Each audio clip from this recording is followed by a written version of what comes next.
So, Stefania, welcome. You are behind me, so I can't actually see you unless I turn around, so I'm going to move my chair. But very glad to have you here. If you could tell us a little bit, please, Stefania, about your work.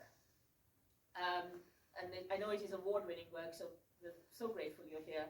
And also, what were the key releases from WikiLeaks that you worked on? What were their benefits? Could you comment a little bit on some of the brutalization of journalists that we saw earlier in Juan's film, and also the implications for democracy? But I'll come back and prompt you about some of those. But if you tell us a little bit about your work on the WikiLeaks releases, please. Thank you. We can't hear you yet, so just bear with me 1 second. We can hear you, but very softly, so we're just going to sort out the microphone.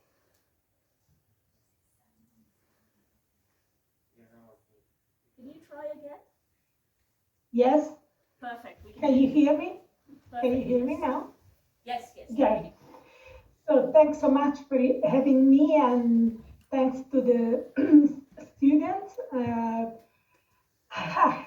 I want to start from the very beginning. And basically, everything started in 2008 when I was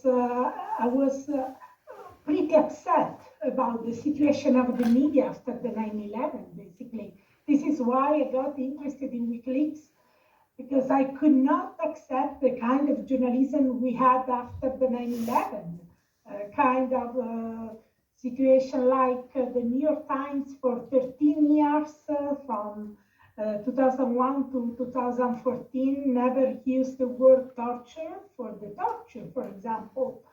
And they called it enhanced interrogations, which is something that is pretty, cryptic. People cannot really understand what is going on, cannot understand the atrocities, or people being waterboarded, or people dying for hypothermia and things like that.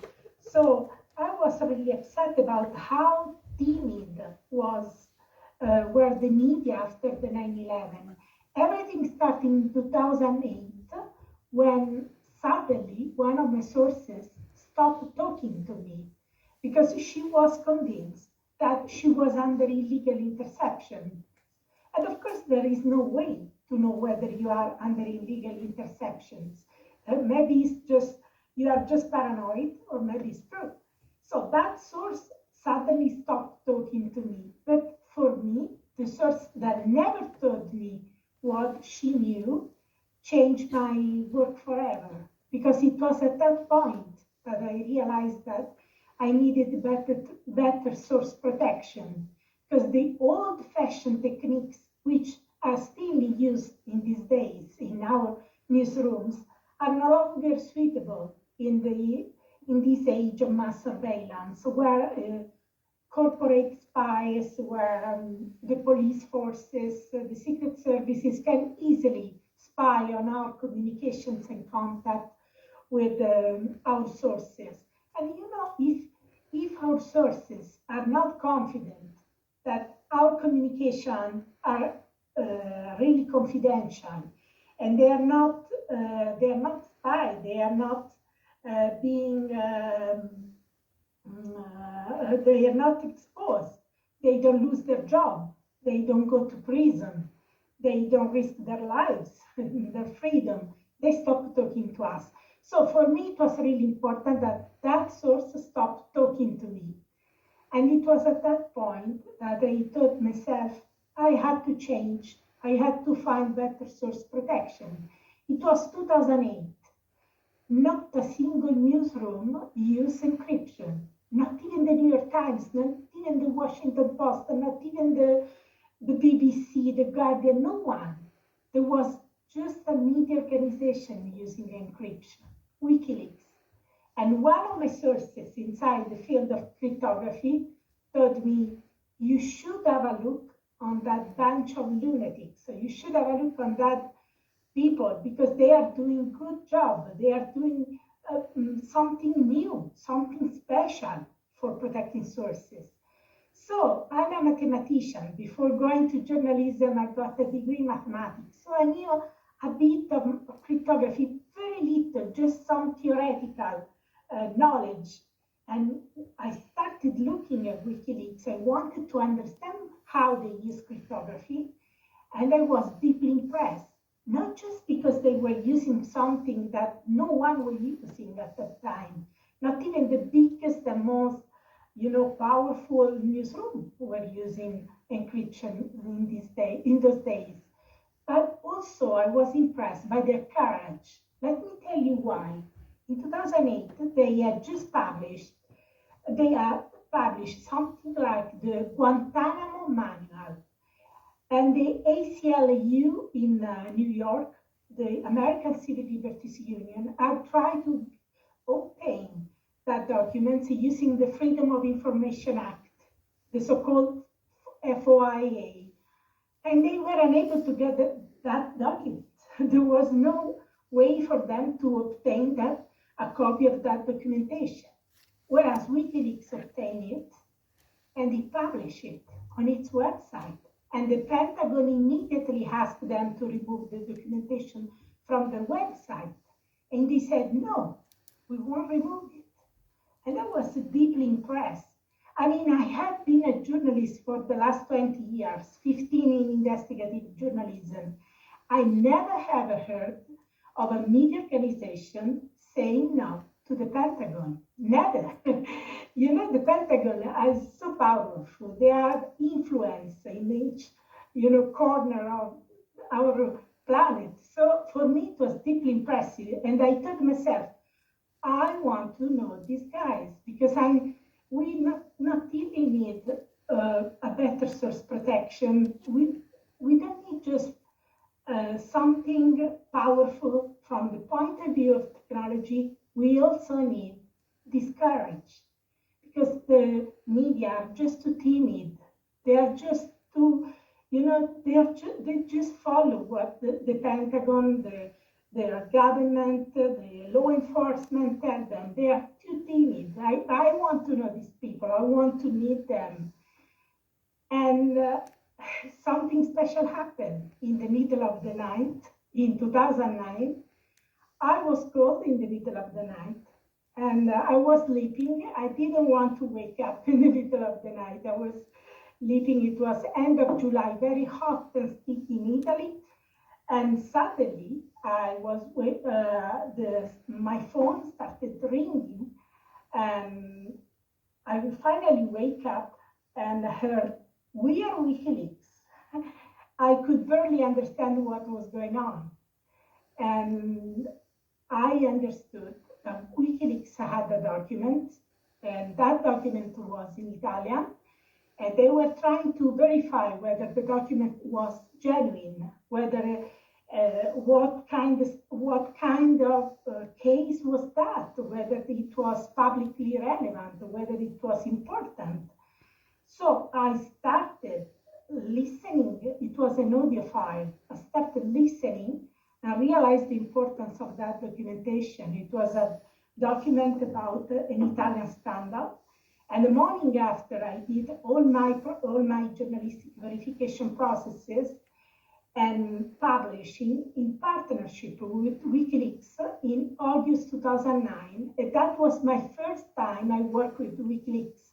2009 means well before the collateral murder video, so WikiLeaks was very little known. It was not a famous organization like after the collateral murder video, but I immediately understood the value of the work.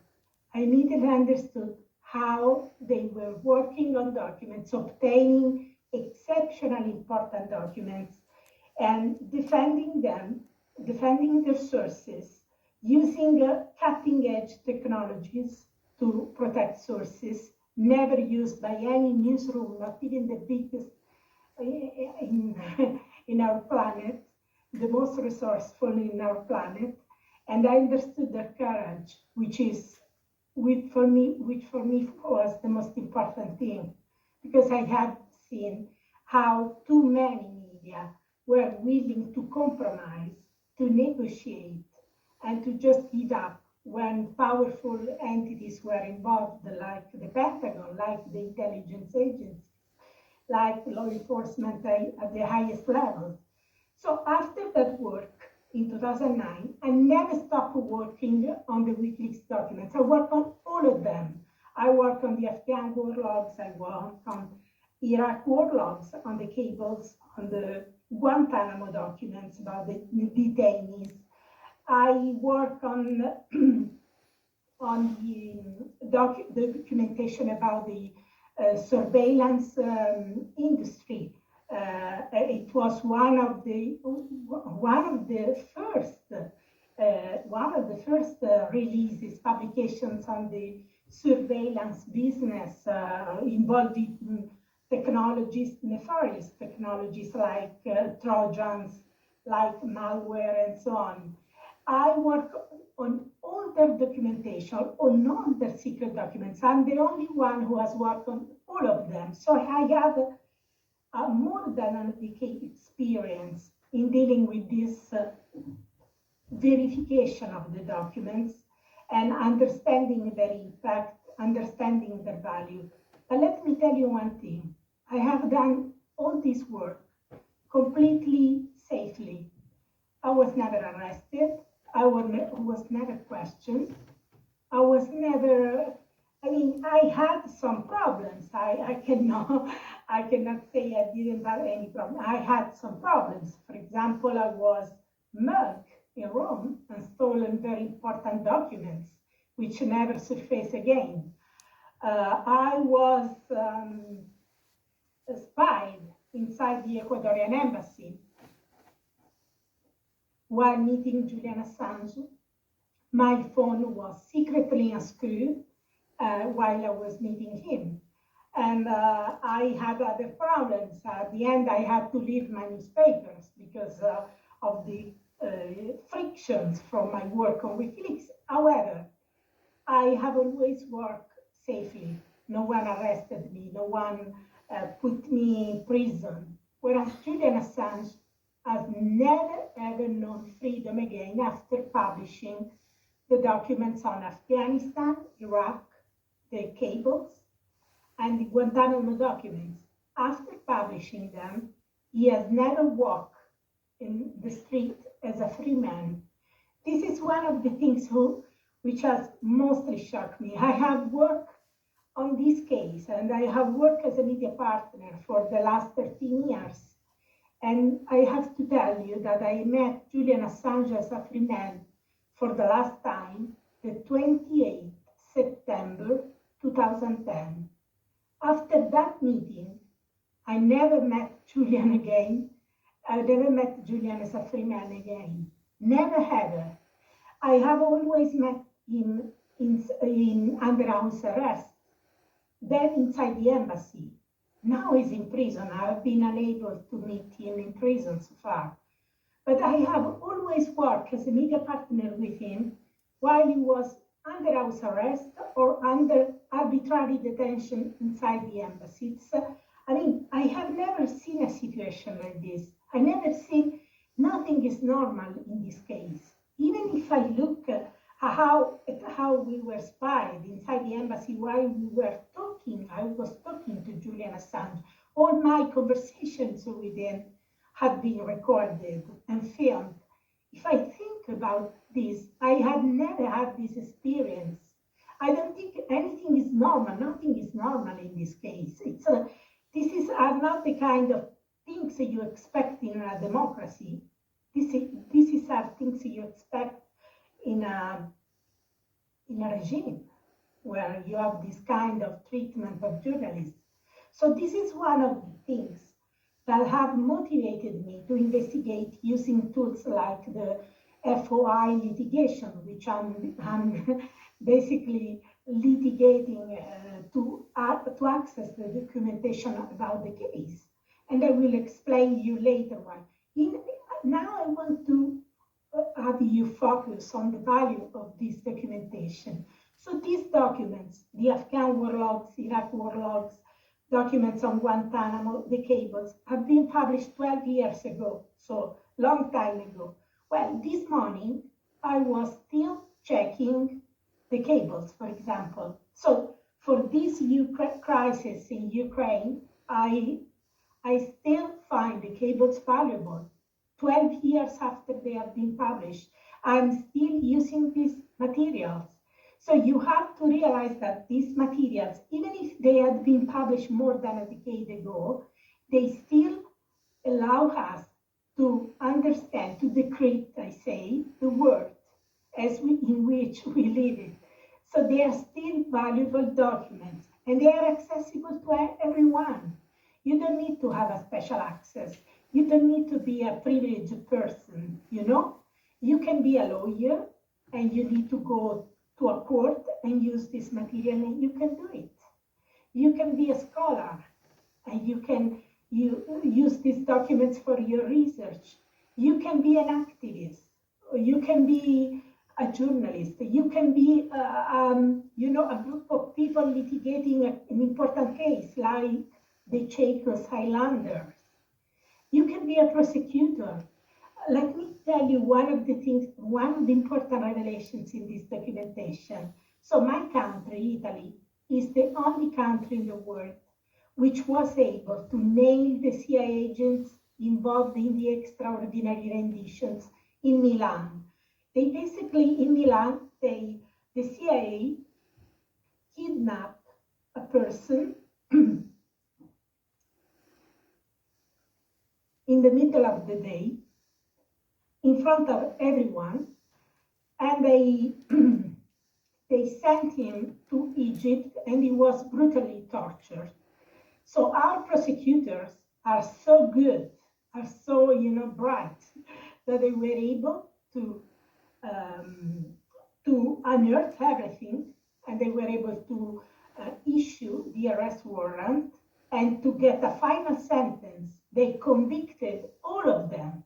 We were the only country in the world to do this, able to convict all of them, to get a final sentence for all of them. Stefania, so, could I ask you, when you say all of them, whom do you mean? Yeah. Well, you had 26 American citizens, almost all of them CIA agents, and our prosecutors were able to find them, get their names, their identities, and issue the arrest warrants and get a trial in absentia and to get a final sentence for them. So they were sentenced, and we were the only country to do this, but they never spent a single hour in prison. Why? Well, we could guess that the US authorities had put pressure in order not to extradite them. We could guess. Of course we could, but we didn't have any evidence until WikiLeaks published the cables. As soon as WikiLeaks published the cables, we got the full evidence. We got the full evidence that the US diplomacy could not pressure our prosecutors, because our prosecutors are very independent. So they could not force them to close the investigation or drop the investigation or whatever they wanted. But they could pressure the Italian politicians, and they did. So they put pressure on the Italian politicians, and 6 Italian justice ministers, both progressive and conservative, refused to forward the arrest warrant to the US government. And so these people enjoy full impunity, complete impunity. We could guess this kind of scenario, but then only thanks to the WikiLeaks cables, we got the evidence of this. We got the names, we named the names, we named the circumstances, the conversations between them. So we got full evidence. So it was amazing. It is amazing when you have this kind of evidence, which you cannot get in any other way. There is no way. And this is why I mentioned this case, not just because it's crucial. This is an horrific human rights violation, kidnapping a man in the middle of the day, like Pinochet, and sending him to Egypt to torture him is terrible. I mean, it's horrific. But I'm telling you, for this, mentioning you this example for another reason.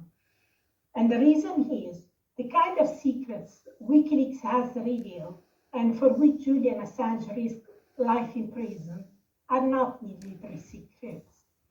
They are secrets to protect state criminality at the highest level. So the secrecy, the state secrecy, which they have exposed, has nothing to do with protecting citizens, protecting nuclear power plants, protecting airports, protecting stations, you know? No, the secrecy they have exposed, they have, undermined is the criminal secrecy, is the secrecy where the state protects itself, grant itself impunity, from prosecution and accountability, because it knows that that behavior, that kind of behavior is criminal. Stefania, could I stop you there? Just because Sure. We're running a little bit behind schedule, but I hope you will be able to stay for just a little bit longer because I want to come back to you with some questions. But I'd like to invite the next speaker who has just joined.